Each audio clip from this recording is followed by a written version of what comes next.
नमस्कार, मैं अशोक कुमार पांडे और स्वागत है आपका टीसीएच पर। नरेंद्र मोदी जी आजकल लगातार ट्वीट कर रहे हैं और अलग अलग भाषाओं में ट्वीट कर रहे हैं और जो ये ट्वीट कर रहे हैं ये ट्रंप की तारीफ में ट्वीट कर रहे हैं। दो को टैग करते हैं। रियल डोनाल्ड ट्रंप का जो अकाउंट है उसको भी टैग करते हैं और साथ में पोटस यानी प्रेसिडेंट ऑफ यूनाइटेड स्टेट्स का जो ट्विटर अकाउंट है, ट्विटर हैंडल है, उसको भी टैग करते हैं और टैग करके एक के बाद एक ट्वीट किए जा रहे हैं। गजा में जो जेनोसाइड बंद हुआ है या यूं कहें कि सीज फायर हुआ है, उसके लिए ट्रंप की तारीफ करते हुए ट्वीट लगातार किए जा रहे हैं।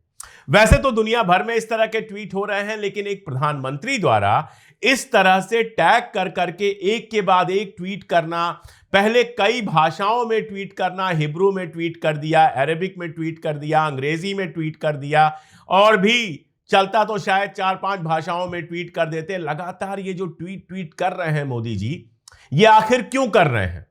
आप देखिए कि कल फिनलैंड के प्रधानमंत्री के साथ बैठा हुआ था ट्रंप और उसने 49वीं या 50वीं बार यह बात कही कि भारत और पाकिस्तान के बीच में युद्ध मैंने रुकवाया।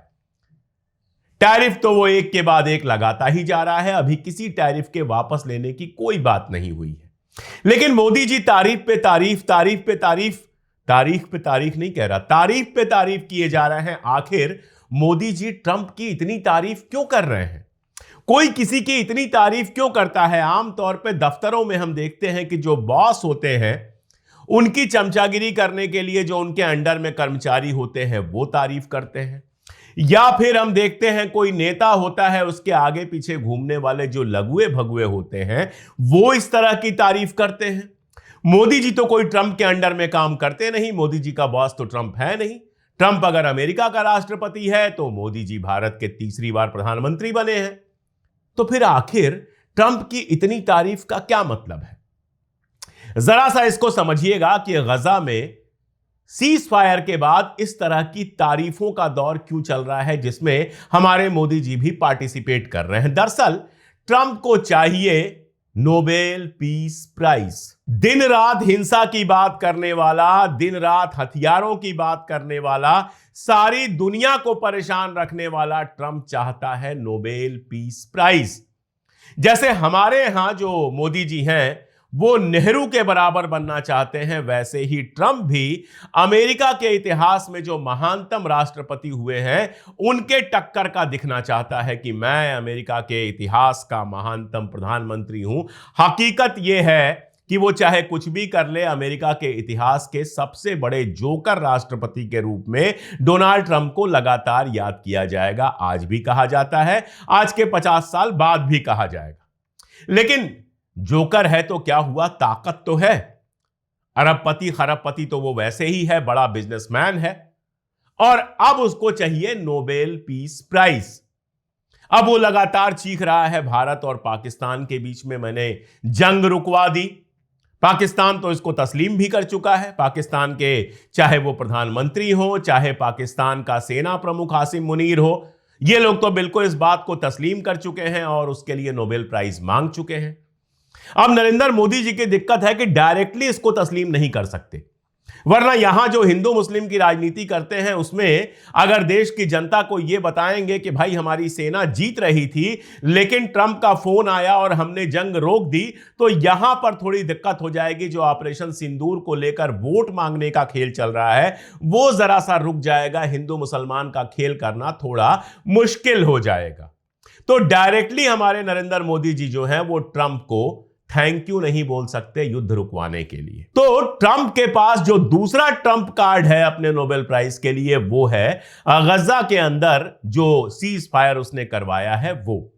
एक बात तो मैं भी कहूंगा कि चलो अच्छा ही किया, गजा में सीज फायर करवा के बहुत अच्छा किया, लेकिन यह सवाल भी पूछा जाना चाहिए कि गजा के अंदर जब जेनोसाइड चल रहा था और ये 2 साल से जेनोसाइड चल रहा था तो इंतजार क्यों किया गया इस वक्त का, जब यूरोप के सारे देशों ने इजराइल को किनारे कर दिया, फलस्तीन को खुद मुख्तार मुल्क का दर्जा देना शुरू कर दिया और नोबेल प्राइज की डेट नजदीक आई। आखिर तभी ट्रंप को सीज फायर कराने की कैसे सूझी?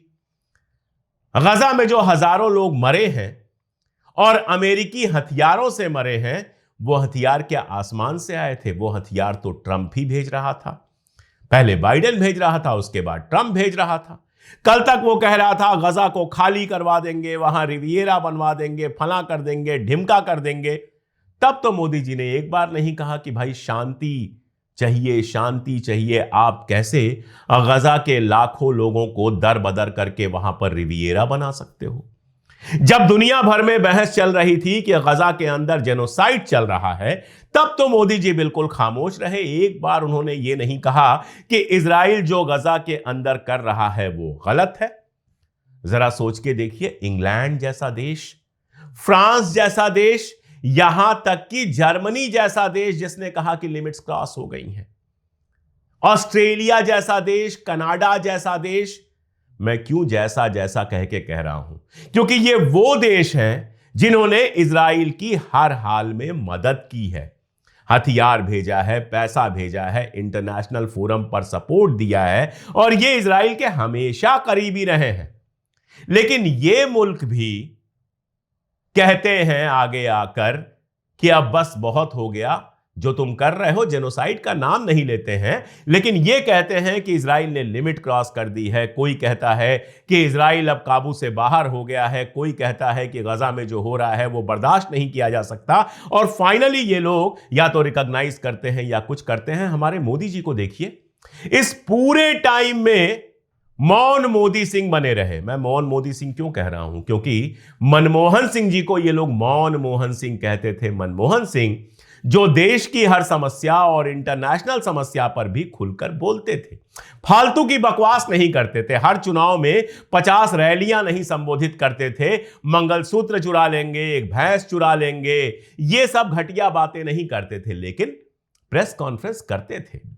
जब विदेश जाते थे तो अपने साथ पत्रकारों को लेकर जाते थे और खुली प्रेस कॉन्फ्रेंस होती थी। अंग्रेजी में सवाल पूछना है अंग्रेजी में पूछो, हिंदी में पूछना है हिंदी में पूछो, डॉक्टर साहब सबका जवाब देते थे। हमारे नरेंद्र मोदी जी मंच से तो दुनिया भर का भाषण देते हैं, वो भी अगर टेलीप्रॉम्प्टर ठीक से काम कर रहा हो तो।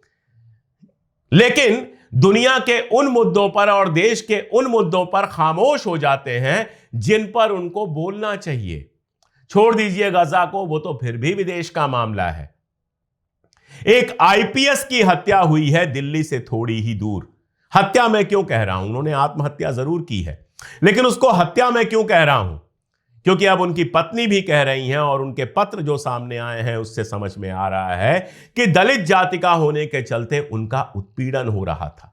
वो उत्पीड़न जब बर्दाश्त नहीं कर पाए तो उन्होंने खुद को गोली मार ली। यह हत्या है, यह सामाजिक सिस्टम द्वारा उनकी हत्या है। एक शब्द मोदी जी के जबान से नहीं निकलेगा, नहीं जाएंगे मोदी जी मिलने के लिए। मणिपुर, एक शब्द नहीं निकला उनके जबान से। कहीं कोई पुल गिर जाए, कुछ भी हो जाए, मोदी जी की जबान से एक शब्द नहीं निकलता। निकलता तभी है जब चुनाव आता है, बोलते तभी हैं जब चुनाव में प्रचार का मामला आता है, वरना खामोश रहते हैं। और ऐसे ही गजा के मामले पर भी पूरी तरह पिछले 2 साल से खामोश बैठे हुए हैं।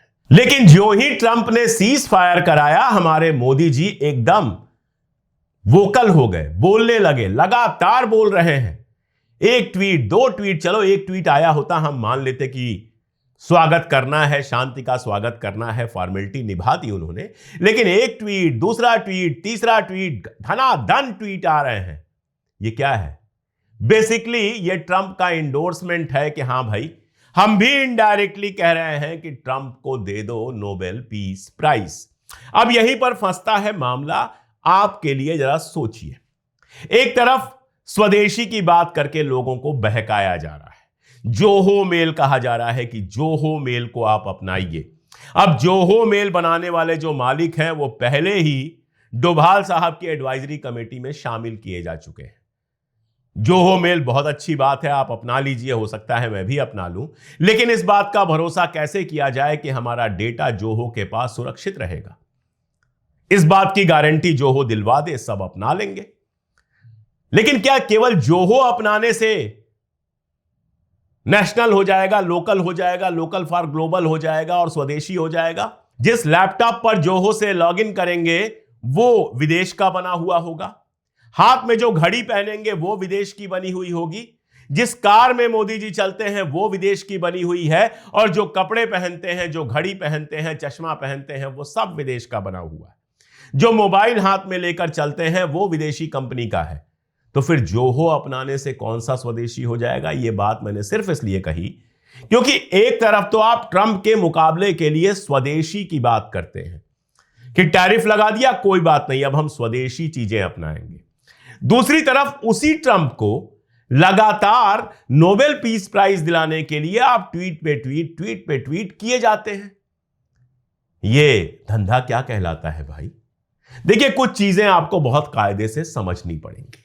अगर आप मुझसे पूछेंगे तो ट्रंप का दबाव बर्दाश्त नहीं करना सही नीति थी।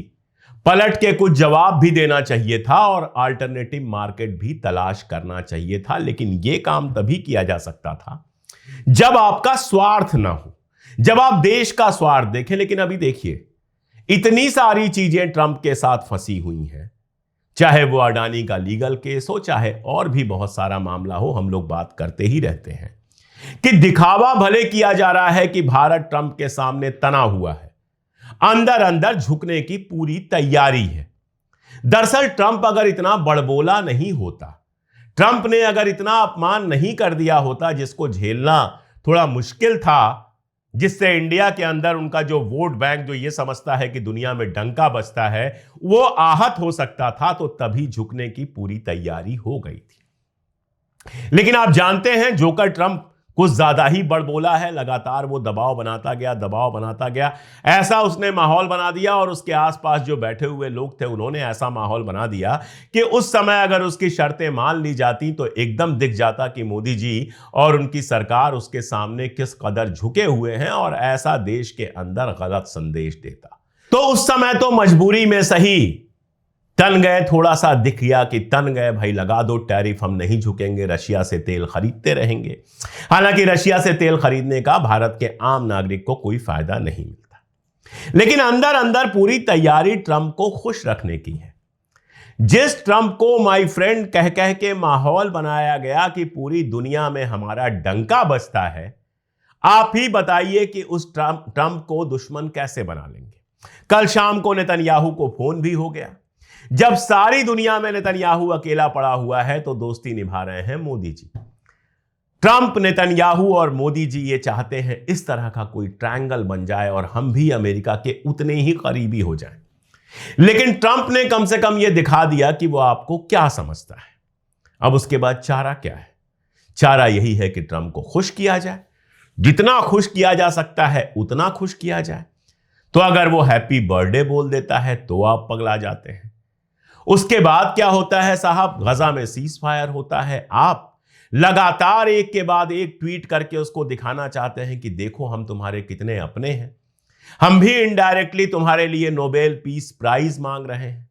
अब तो दया कर दो, अब तो अडानी जी वाला जो केस है उसको रफा दफा करवा दो, अब तो थोड़ा टैरिफ कम कर दो, चलो हम और झुक जाएंगे, कहीं और झुक जाएंगे, लेकिन कम से कम पब्लिकली हमारी बेइज्जती करना बंद कर दो। असल में इन ट्वीट्स का यही मामला है।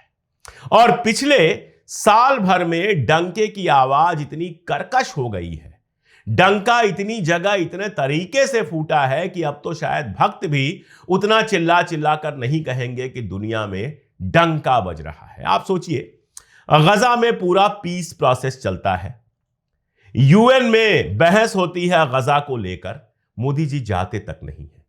जहां दुनिया के सारे नेता दुनिया के सबसे इंपॉर्टेंट इशू पर अपना अपना पक्ष रख रहे थे, लड़ रहे थे, बातें कर रहे थे, सब कुछ हो रहा था, मोदी जी वहां से गायब हो जाते हैं।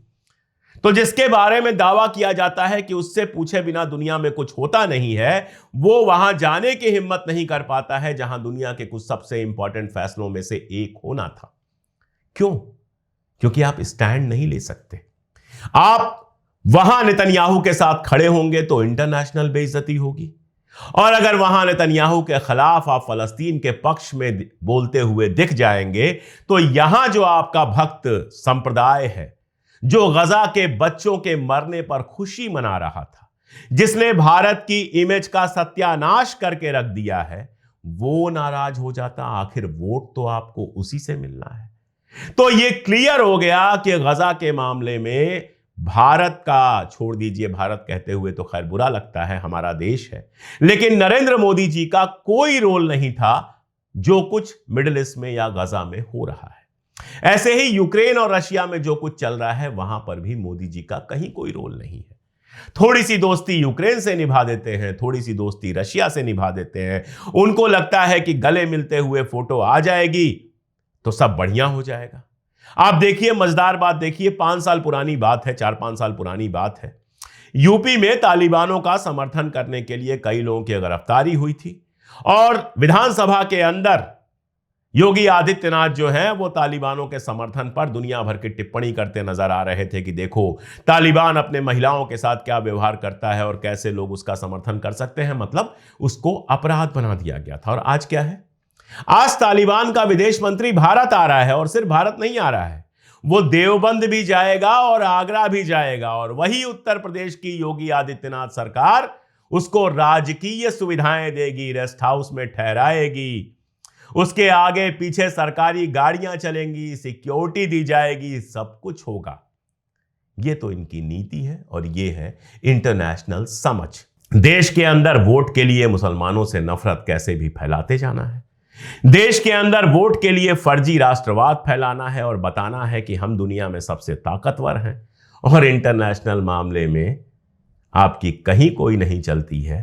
ट्रंप आपको रोज बेइज्जत करता है और उसी ट्रंप की ट्वीट कर करके इतनी तारीफ करनी है कि दुनिया देखे तो सोचे कि भारत जैसे देश के प्रधानमंत्री को हो क्या गया है। आप बताइए, ये सब शोभा देता है? मुझे तो नहीं लगता।